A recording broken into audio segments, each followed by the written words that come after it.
Fala galera, tudo certo? Passando aqui rapidinho, só para pedir para vocês aí o like e para se inscrever no nosso canal, que isso ajuda muito a produção do nosso conteúdo, beleza?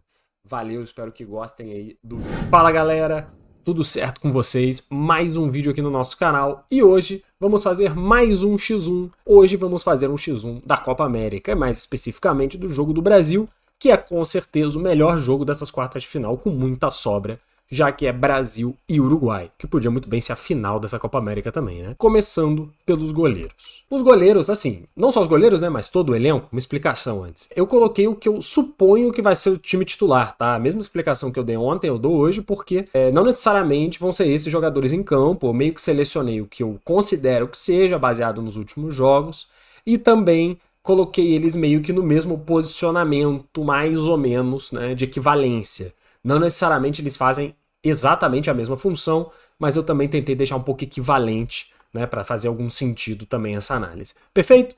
Agora sim, vamos lá então. Começando pelos goleiros, Alisson versus Rocher. Alisson, goleiro todo mundo já conhece, né, goleiro do Liverpool há muito e muito tempo, um dos melhores goleiros do mundo, não há dúvida, que vem sendo muito criticado na seleção, porque de fato parece que ele não consegue fazer na seleção o mesmo que ele faz no Liverpool. É discutível, porque tem jogos que ele faz grandes defesas, só que ele toma gols esquisitos, ele às vezes não passa muita tranquilidade e confiança, como a gente gostaria que o goleiro titular da seleção passasse, né? E como ele normalmente passa no Liverpool, mas eu ainda acho ele o melhor goleiro brasileiro que temos hoje.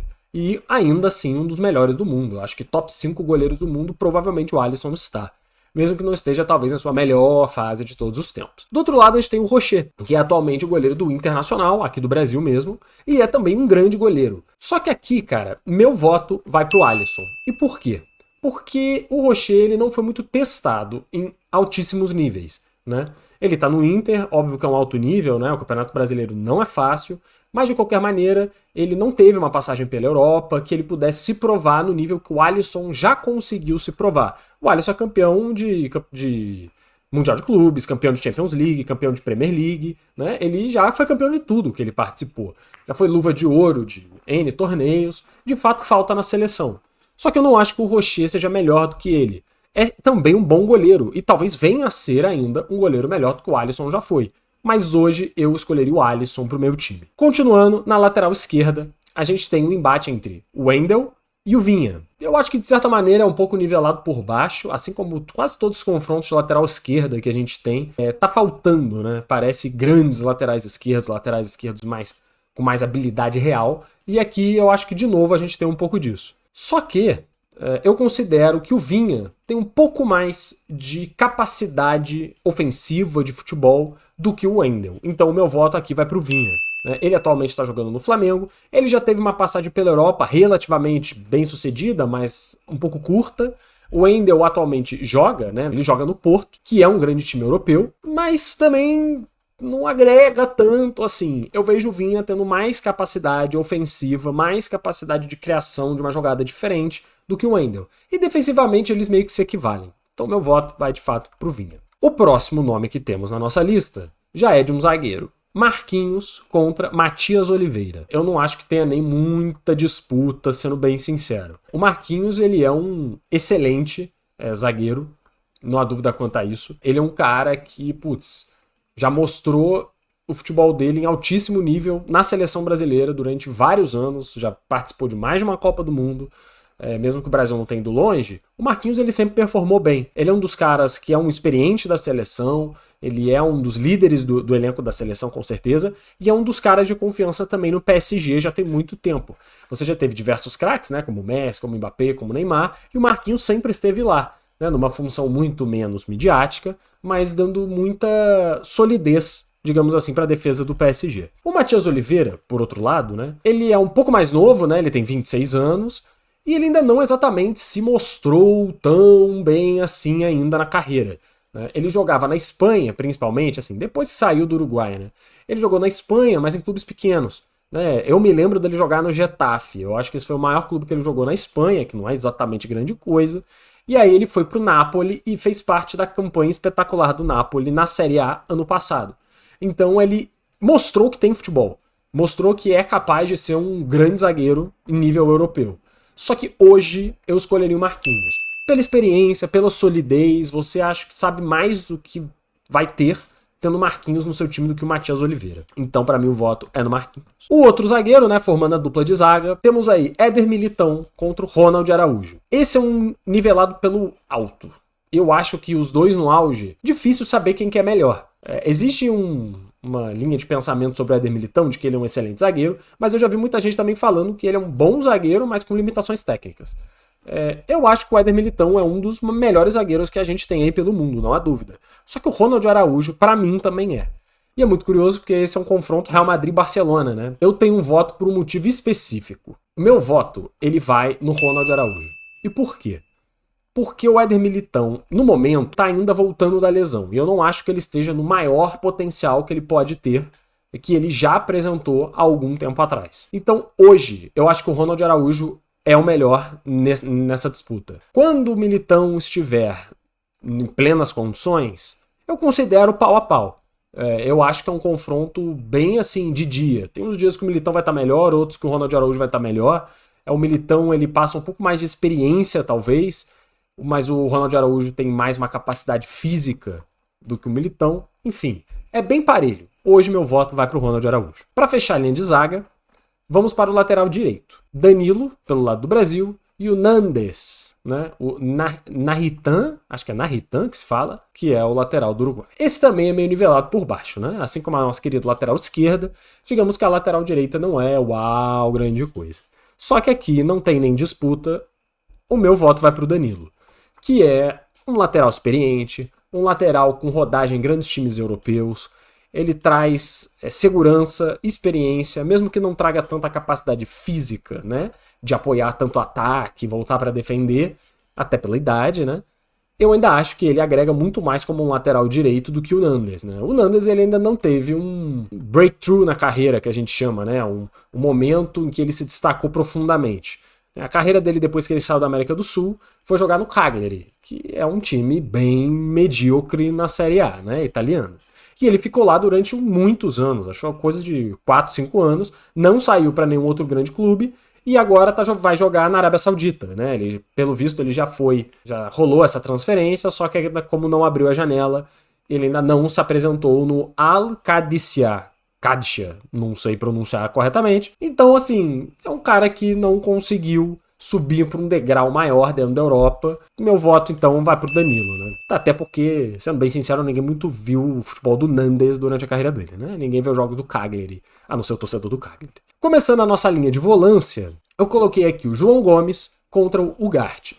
Essa é uma disputa relativamente interessante, porque ambos são jovens. É uma disputa de jogadores muito jovens na posição de primeiro volante, digamos assim. O João Gomes aí tem por volta de 22, 23, o Ugarte também tem algo por aí. E ambos jogam em grandes times da Europa, o Ugarte um clube maior, né? O João Gomes ainda está no Wolverhampton, que é um time médio, digamos assim, da Premier League. O Ugarte joga hoje no PSG. Ele jogava no Sporting até algum tempo atrás, e agora está no PSG. Só que o João Gomes também deve dar esse salto na carreira. Ele provavelmente vai sair do Wolves e ir para o Manchester United ou algo do tipo. Então eles estão bem parelhos no sentido de mercado, no sentido de crescimento de carreira, né? Só que aqui o meu voto vai para o Ugarte. Por que o meu voto hoje vai para o Ugarte? Eu sinto que ele tem mais... Eu confio mais, talvez, no Ugarte hoje para a posição de primeiro volante do que do João Gomes. Eu ainda sinto que o João Gomes ele tem um pouco de afobação em alguns momentos. E vendo os jogos do Brasil, né, especificamente, não precisa nem ver os jogos do Wolverhampton, ele tem muito vigor físico, é fato. Ele se entrega muito em jogo. Só que ele também faz muita falta. Ele dá muito bote além do tom. Ele ainda não parece que aprendeu o ponto ideal. Ele se passa muitas vezes e acaba prejudicando a própria equipe. Mesmo eu achando ele um volante excelente, assim, um dos melhores que tem por aí também. O Ugarte, eu acho que ele já deu esse passo. Comete menos barbaridades, digamos assim, no campo. Então, por isso eu escolheria ele hoje em prol do João Gomes. Mas talvez daqui a alguns anos isso mude completamente. Nosso segundo volante, eu coloquei aqui Bruno Guimarães do lado do Brasil contra o Valverde. Cara, aqui é complicado porque é nivelado pelo alto. Só que o meu voto, eu já adianto, vai pro Valverde. Eu acho ele um jogador diferente. Eu gosto muito do futebol do Valverde. Ele é muito importante, né, no Real Madrid. Ele é um cara que assumiu uma posição assim que dá segurança, digamos, quando ele tá em campo. É difícil. O Bruno Guimarães ele não conseguiria repor a posição do Valverde no Real Madrid. Então, até por isso, né, já dá para perceber que ele é um jogador mais completo, digamos assim. O Bruno Guimarães ele é um grande jogador, ajuda muito no Newcastle, é um dos grandes nomes do time. Só que eu acho que ele tem algumas limitações ofensivas que o Valverde não tem. Talvez o Valverde seja mais lúcido, digamos assim, em campo. Então, por isso, meu voto vai pro Valverde. Próximo confronto, já indo para aquele meio entre... que o cara às vezes é volante, às vezes é meia. A gente tem o Lucas Paquetá pelo lado do Brasil e o Nico de la Cruz pelo lado do Uruguai. Esse meu voto também tem um motivo específico, que é o momento. O de la Cruz, ele ainda não teve uma passagem pela Europa, né? Ele jogava no River Plate e agora tá jogando no Flamengo. Então ele não é um jogador testado na Europa, o que conta um pouco contra ele, digamos assim. E o Paquetá já tá na Europa, né? Enfim, já tá rodando por aí há algum tempo. Já jogou, se eu não me engano, no Lyon, foi pro Milan, depois foi pro Lyon, né? E agora tá no West Ham. Talvez vá para um time maior, mas enfim. Isso, obviamente, conta a favor do Paquetá. Só que o meu voto hoje vai pro De la Cruz. Se eu precisasse de um jogador amanhã, eu escolheria o De la Cruz ao invés do Paquetá. E por quê? Eu acho que essa questão toda, né, que tá rolando do possível envolvimento do Paquetá com apostas, enfim, de toda essa investigação, tá afetando um pouco ele em campo. E eu acho super justo, né? É muito difícil você não estar com a sua cabeça pelo menos um pouco desfocada por isso, já que pode encerrar a carreira dele, né? Muito precocemente. Então eu entendo que o Paquetá não está no melhor momento mental dele para participar de jogos extremamente decisivos. E a gente vê isso em campo. Ele de vez em quando consegue achar grandes passes, fazer grandes jogadas, como é tradicional dele já tem vários anos. Só que ele tá, na maior parte do tempo, parece que muito apagado. Para um jogo amanhã, eu prefiro o De la Cruz, que é um jogador muito intenso, ele se entrega em campo, tanto na defesa quanto no ataque, tem a capacidade de achar o passe longo, fazer a tabela do passe curto, jogar de defensor se for necessário, dar bote em adversário. Então por isso meu voto vai hoje no De la Cruz. Indo para o nosso trio de ataque, começando pelo lado direito, a gente tem Rafinha contra o Pelistri, que fica um pouco complicado para o nosso querido Pelistri, né? Eu já adianto que meu voto é no Rafinha. Mesmo que ele não seja um jogador que, uau, chame muita atenção, brilhe os olhos de todo mundo, ele é um cara que tem muita entrega durante o jogo. Ele corre muito, cara. Ele corre muito, ele ajuda a marcar e ele ajuda no ataque. É o batedor de falta do Brasil, pelo visto, e fez um gol, né? Depois de não sei quantos anos, o Brasil finalmente fez um gol de falta. E ele é um jogador com muita aplicação e habilidade. Não por acaso, ele joga no Barcelona. Não é exatamente titular do time, ele joga às vezes, né? Só que ele tem aí uma possibilidade de talvez voltar a ser titular com um novo técnico. Acho que ele é um grande jogador que ainda tem muito a mostrar. O Pelistri, ele também é um jogador muito jovem, né? Ele é mais jovem do que o Rafinha, tem só 22 anos. Só que ele também ainda não teve uma, digamos, uma passagem muito eficiente assim na carreira, né? Depois de jogar aqui na América do Sul, ele saiu ainda muito garoto pro Manchester United. E aí no Manchester United ele ficou aí sendo emprestado para vários times. Então eu fui dar uma pesquisada para ver como é que foi a carreira dele. Ele foi emprestado pro Alavés 2 vezes, né, que é um time pequeno da Espanha. E depois ele foi emprestado pro Granada, outro time pequeno da Espanha. Né, e agora está de volta no Manchester United e vamos ver se ele vai conseguir ter espaço de fato no time. Ele ainda não é um cara que conseguiu mostrar muita coisa. Né? Então, diferentemente do Rafinha, que já conseguiu, tanto na seleção quanto no clube, não tem muito o que fazer aqui. Pode ser que o Pelistri se torne um grande jogador daqui a alguns anos. Mas amanhã, Rafinha neles. Do lado esquerdo do ataque é Vini Júnior contra Maxi Araújo.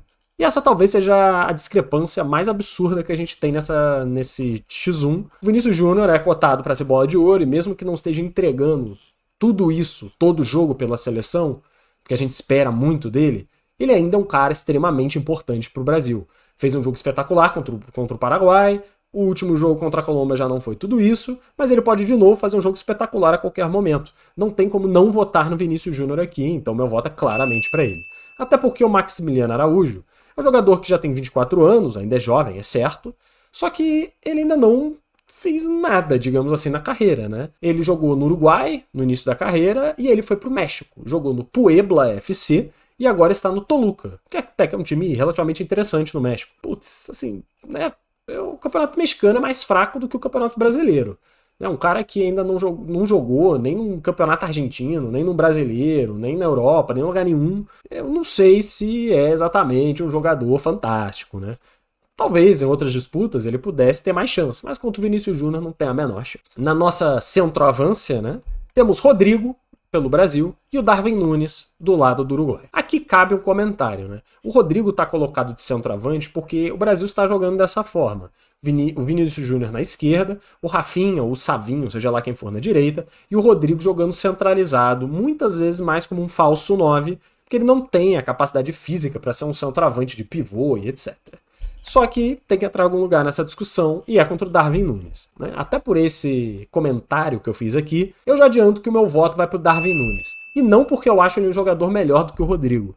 Só que para fazer essa função de camisa 9, centroavante, homem de área, cabeceador, enfim, né? Eu acho o Darwin Núñez muito mais eficiente. Porque é característica dele, né? Ele é um jogador que tem velocidade, é verdade, só que ele é um cara do último chute, da finalização, né, da empurrar a bola pro gol, de cabecear pro gol. Ele não é exatamente um jogador com trocentas habilidades diferentes para participar do jogo.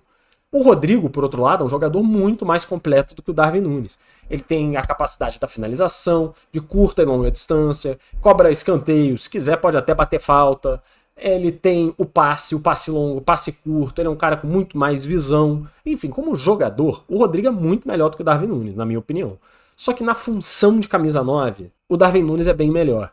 E isso é um sintoma também de que o Brasil tá sem esse cara, né? O Dorival não levou.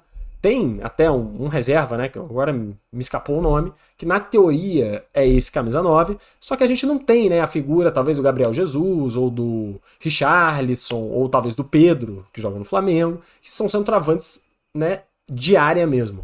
Enfim, por causa disso, meu voto vai no Darwin Núñez.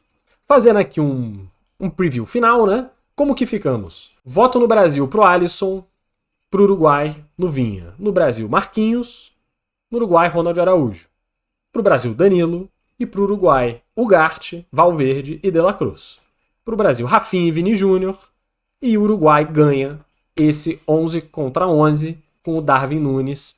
Então ficou 6-5 pro Uruguai, que eu acho que também representa bastante do que vai ser esse jogo. É muito 50-50, é verdade. É um jogão que é difícil você estabelecer um favorito. Pela camisa, é o Brasil. Só que pelo momento das seleções, eu acho que o Uruguai entra como esse favorito, cara. Como nesse X1 ganhou de 6-5. Por pouco, ele é favorito por pouco. Só que eu acho que de fato é o favorito pro jogo de amanhã.